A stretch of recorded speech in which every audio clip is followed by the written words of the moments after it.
you see what I see? Jangan lupa untuk subscribe, share, dan nyalakan lonceng notifikasinya sebagai bentuk dukungan kamu.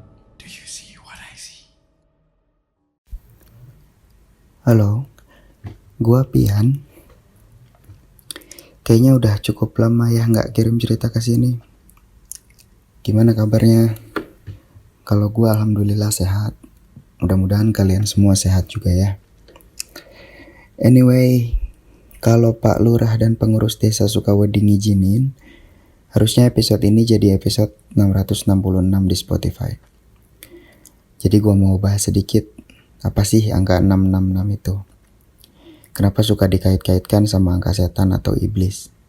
Tapi sebelumnya gua mau disclaimer dulu, kalau ini cuma pengetahuan yang gua dapat dari yang gua baca aja. Nggak ada tujuan buat mempengaruhi kepercayaan kalian.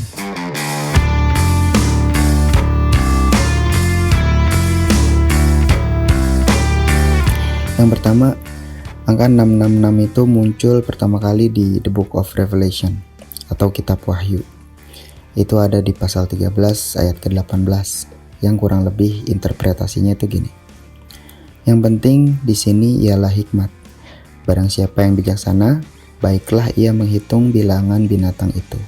Karena bilangan itu adalah bilangan seorang manusia dan bilangannya ialah 666. Nah, di sini si binatang di sini seringkali diartikan sebagai sang makhluk buas atau antikristus. Terus ada sambungannya dari teori di zaman Romawi. Kali itu kalau nulis angka-angka nominal gede kayak 100 atau 1000, tulisan Romawi itu kan punya kombinasi huruf sendiri, sama kayak bahasa Ibrani, bahasa orang Yunani. Makanya pada saat itu angka-angka bisa diterjemahkan jadi huruf. Nah, dalam bahasa Ibrani, angka 666 ini sering kali diterjemahkan menjadi Nero Caesar. Siapa?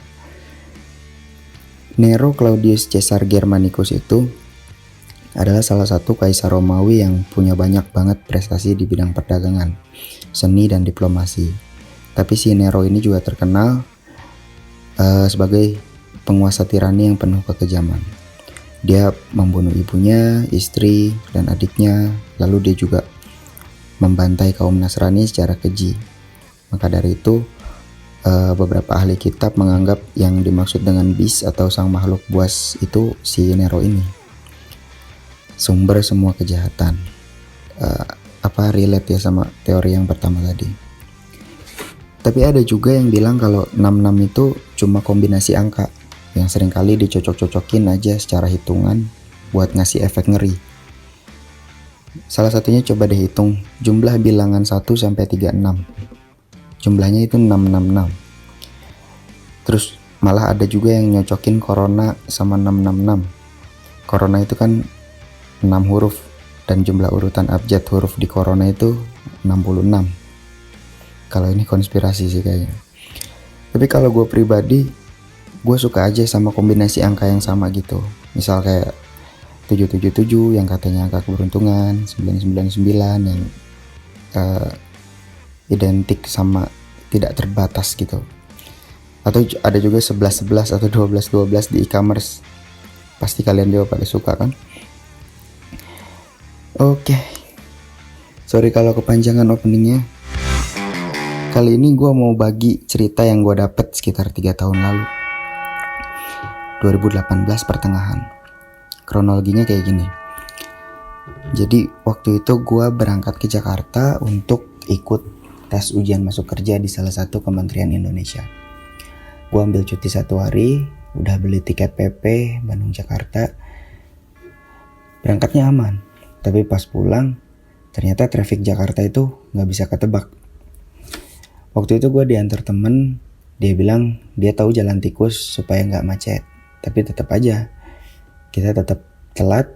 Gue sampai stasiun ketinggalan kereta dan tiket gue angus. Cuma kondisinya gue waktu itu harus tetap pulang karena besoknya harus kerja di Bandung.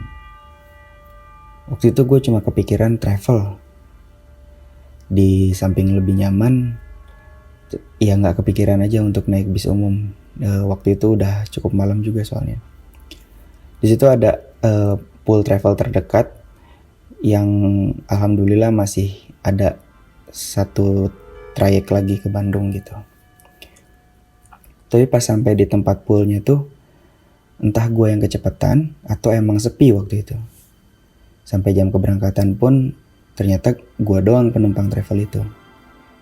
Ya enak gak enak perasaannya. Enaknya berasa penumpang eksklusif, tapi gak enaknya gue kepikiran apa gak gimana-gimana satu perjalanan cuma satu penumpang doang gitu. Singkat cerita, gue duduk di depan waktu itu. Selain bisa lihat jalan, gue juga bisa mantau sopirnya kalau dia ngantuk. Pas mobil udah jalan, gue mulai ajak ngobrol sopirnya. Namanya Pak Budi. Pengalaman dia jadi sopir udah malang melintang. Mulai dari sopir travel, antar provinsi, sopir ambulans, sampai sopir pribadi. Sampai akhirnya amunisi obrolan basa-basi gue habis. Gue putar otak lagi buat cari obrolan apa yang bisa gue lempar supaya gak sunyi dan supaya Pak Budi ini gak ngantuk. Tapi emang dasar gue suka cerita horor. Iseng aja gue nanya ke Pak Budi ini, apa Pak Budi punya cerita horor gak gitu selama jadi sopir travel. Kebetulan dia jawab ada sih beberapa, cuman gak terlalu serem kata dia. Ya buat ngisi waktu gue minta beliau buat cerita aja gitu. Nah selanjutnya gue bakal cerita dari sudut pandang Pak Budi. Siapin earphone kalian, cemilan apapun itu, kita mulai ceritanya.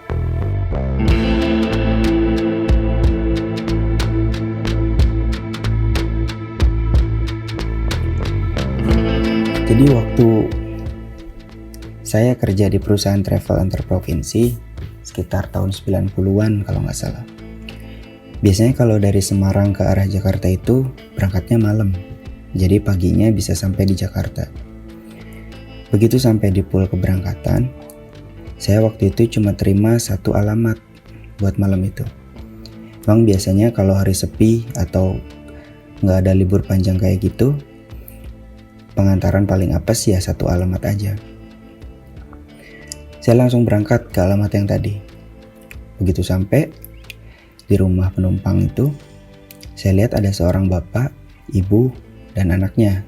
Anaknya itu saya tebak berusia 15 tahunan. Bawaan mereka cuma satu tas ransel besar, jadi saya pikir nggak perlu dimasukkan ke bagasi gitu. Begitu mereka semua duduk, saya lanjut perjalanan buat jemput Wahyu, sopir cadangan. Jadi kalau travel antar provinsi itu pasti ada 2 sopir untuk bergantian menyetir. Sudah jemput Wahyu, langsung saya tancap gas ke Jakarta via Pantura. Sesekali saya ngobrol sama Wahyu supaya nggak ngantuk. Sampai kami masuk kota Pemalang. Ibu yang duduk di pas belakang saya minta berhenti sebentar di tempat makan. Katanya pengen buang air sama lapar. Sebenarnya saya nggak boleh berhenti di sembarang tempat buat makan karena agen travel punya beberapa tempat makan sendiri dan harus berhenti di sana. Tapi karena malam itu penumpangnya cuma mereka, ya udah saya turutin aja. Lagian si ibu itu bilang mau traktir. Saya dan Wahyu makan. Masa rezeki ditolak. Di tempat makan itu, saya dan Wahyu duduk di salah satu meja dekat pintu supaya bisa sambil ngerokok. Penumpang saya duduk di meja lain dekat TV. Sekilas saya lihat anak ibu itu nangis. Ngelap-ngelap pipi pakai tisu. Terus ada ibunya juga di situ di sampingnya ngelus-ngelus pundaknya. Lah bapaknya ini yang duduk di seberang mereka cuma ngeliatin sambil senyum-senyum. Aneh banget saya pikir. Anaknya nangis, istrinya sedih lah kok dia malah senyum-senyum. Udahlah. Saya juga gak mau ikut campur urusan rumah tangga orang kan. Sejam kemudian, saya bilang ke mereka kalau kita harus lanjut jalan lagi. Saya dan Wahyu jalan duluan masuk ke mobil. Maksudnya mau manasin mesin sekaligus nyalain AC. Pas buka pintu, saya kaget lihat si bapak penumpang kok udah ada di dalam. Dia duduk di barisan paling belakang. Sedangkan istrinya dan anaknya tuh baru aja buka pintu terus naik ke dalam mobil. Bapak itu ngeliatin saya sambil ngangguk terus senyum. Ya wes, saya balas ngangguk, lalu saya duduk di kursi supir. Coba mikir positif, mungkin bapak tadi gerakannya lebih cepat kali ya. Jadi dia bisa masuk duluan. Masuk kota Cirebon, udah jam 11 malam. Jalanan sepi banget. Sama sekali gak ada kendaraan lewat. Padahal biasanya pasti ada beberapa kendaraan atau bahkan orang-orang yang buka warung tenda dekat alun-alun. Lah waktu itu sama sekali sepi, gak ada orang. Saya bilang ke Wahyu, kok tumben sepi ya? Wahyu cuman bilang, sambil muter ke belakang, terus dia buat ambil botol minum. Dia kasih tahu abis itu, kalau ngobrol jangan keras-keras, soalnya penumpang udah pada tidur. Saya lihat spion tengah. Emang iya, anak sama si ibunya itu udah tidur pulas. Tapi bapaknya masih bangun dan sambil lihat saya gitu, sambil senyum-senyum. Saya ngomong pelan ke Wahyu kalau bapaknya masih bangun kok. Si Wahyu bingung. Bapak yang mana mas? Katanya. Saya jawab, itu loh penumpang yang duduk paling belakang. Wahyu noleh kebingungan. Bapak yang mana tuh mas? Wong cuma ibu sama anaknya aja kok penumpang kita.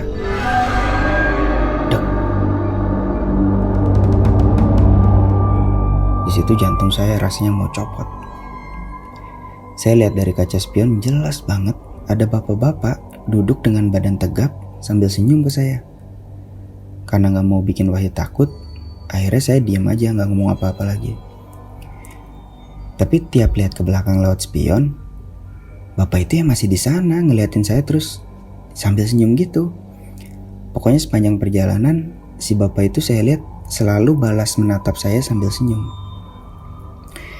Ya tapi karena saya udah sadar dia bukan orang, ya jelas perasaan saya gak karuan malam itu. Akhirnya menjelang subuh kami masuk tol Cikampek. Penumpang saya juga udah bangun. Kira-kira jam 5 lewat gitu. Saya langsung cari rest area buat sholat subuh. Pas berhenti, saya lihat penumpang yang 2 itu langsung turun. Tapi bapaknya gak ikutan turun, masih di belakang situ. Yaitu masih duduk terus ngeliatin saya gitu.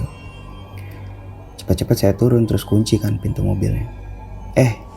Begitu noleh ke arah masjid, si bapak itu udah jalan di belakang ibu dan anaknya. Saya langsung ambil wudhu terus sholat. Untung juga saya masih bisa sholat khusyuk. Habis itu saya keluar masjid dan duduk selonjoran di pembatas parkir dekat mobil. Si ibunya ini sama anaknya duduk ke dekat saya sambil menawarin minuman. Ngobrol-ngobrol dulu kita bentar. Terus iseng saya tanya, kok cuman berdua aja bu? Lah bapaknya gak ikut. Terus anaknya langsung nunduk. Ibunya cerita kalau suaminya baru aja meninggal di Jakarta karena serangan jantung. Makanya mereka berdua yang lagi liburan ke orang tuanya di Semarang mendadak harus balik lagi ke Jakarta. Tiba-tiba saya lihat sosok si bapak ini yang selama ini ikut di jok belakang mobil sekarang jongkok di hadapan anak yang lagi nunduk sambil ngelus-ngelus rambutnya.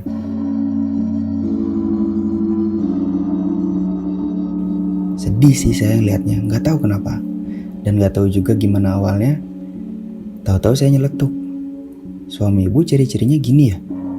Si ibu itu kaget kan lihat saya. Kok bapak bisa tahu? Katanya. Habis itu saya cuma bisa diam. Akhirnya kami lanjut perjalanan sampai nganter ke depan rumah mereka.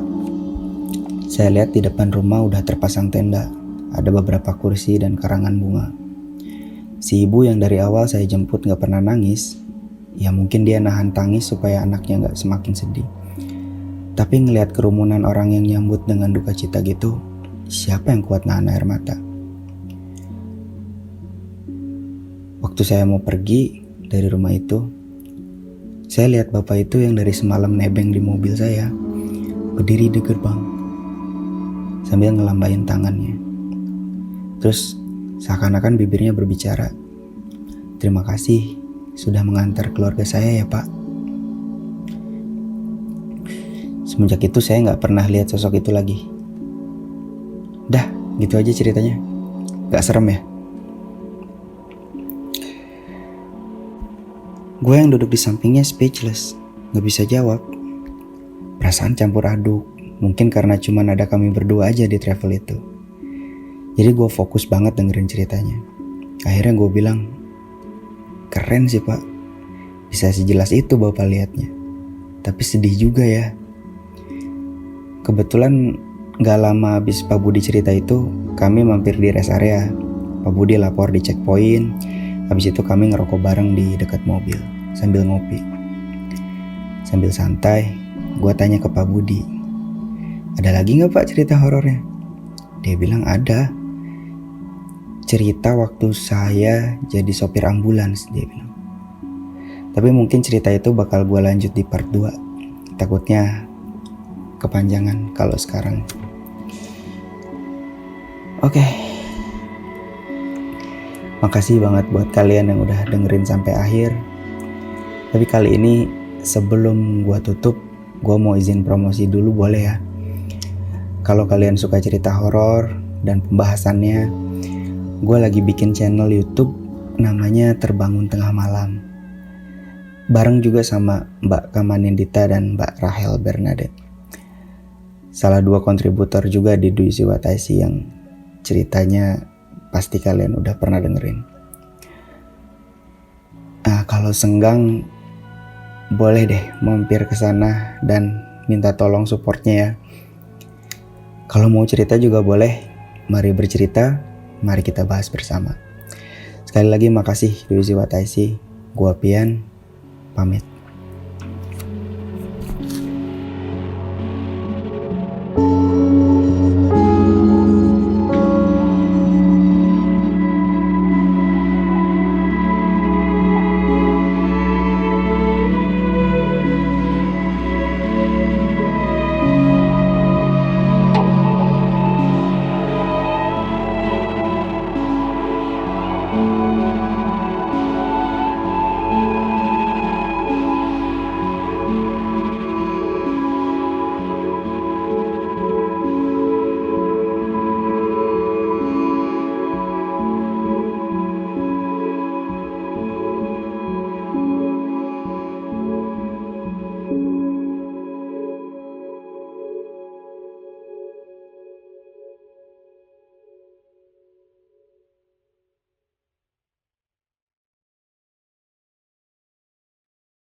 Kirim cerita kamu ke alamat berikut. Do you see what I see?